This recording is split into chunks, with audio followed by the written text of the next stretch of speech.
Hello everyone, civil सेवा में आप सबका स्वागत है। और ये जो DFCIL का एग्ज़ाम हुआ है मेन 17 दिसंबर को, उस पे काफ़ी ज़्यादा वो चल रहा है। 22 तारीख को इसका आंसर किया गया था, तो अब लगभग लगभग मेजॉरिटी लोगों ने चेक कर लिया है डेटा। ये रैंक IQ का है, करीब 1475 लोगों का डेटा है।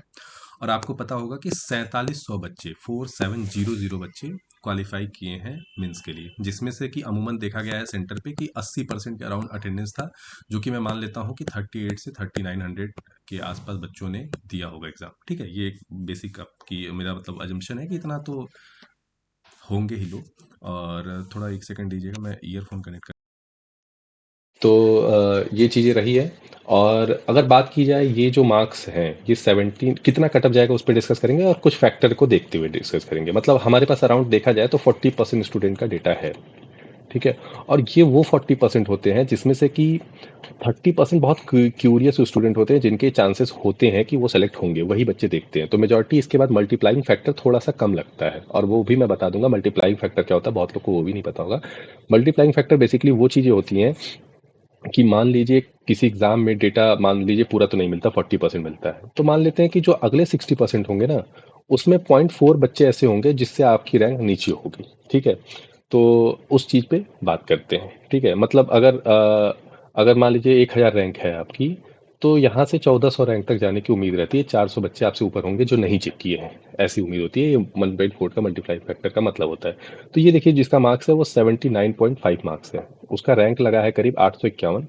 और कैटेगरी EWS की थी तो 164 के अराउंड लगा है। ठीक है। तो ये बातें इस पे कर लेते हैं, बेसिक ये है। और एक दो डेटा देखते हैं। ये मार्क्स है 84.75।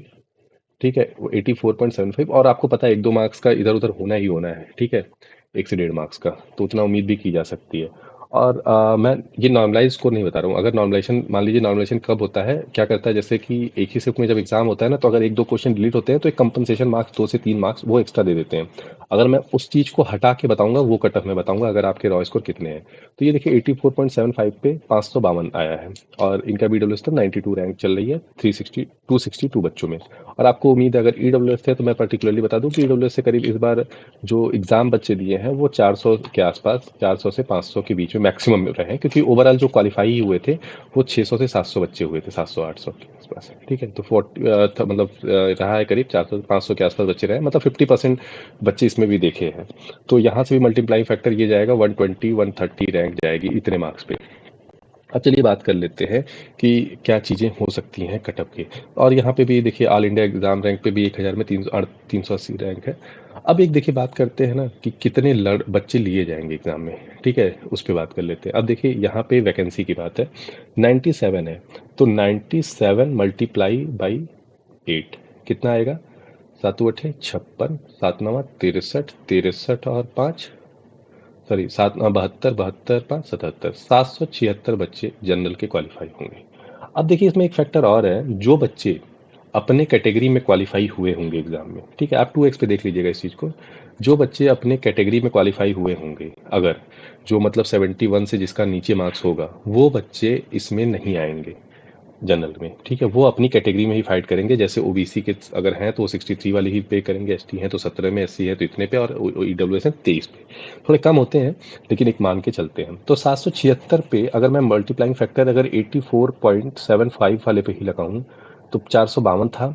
और अगर मैं लगा दूं 1.4 का मल्टीप्लाइंग फैक्टर तो ये 620 से 30 के बीच में आएगा। माफ कीजिएगा, 620 से 30 के बीच में आएगा। ठीक है। तो ये चीज़ें हैं।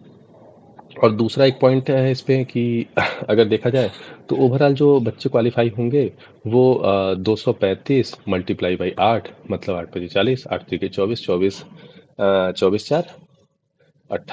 और 8 दूनी 16, 16 2 20, 2000 के आसपास बच्चे क्वालिफाई होंगे अगर 8 टाइम्स की बात की, जिसमें 776 जनरल के होंगे, EWS के भी उससे 8 से मल्टीप्लाई कर लीजिए 200 कुछ, OBC के सबसे ज़्यादा होंगे अगर देखा जाए जनरल के बाद। तो ऐसे ऐसे होंगे, लेकिन बहुत सारे इसमें बच्चे होंगे जो कि इस कटअप में चले जाएंगे, इस मार्क्स में चले जाएंगे अंडर। और अगर वो पहले वाले पार्ट में नहीं क्वालिफाई हुएंगे, Tier 1 में अपने कैटेगरी से हुए होंगे, तो वो अपनी सीट लेंगे, वो अपने अपने वैकेंसी पे जाएंगे।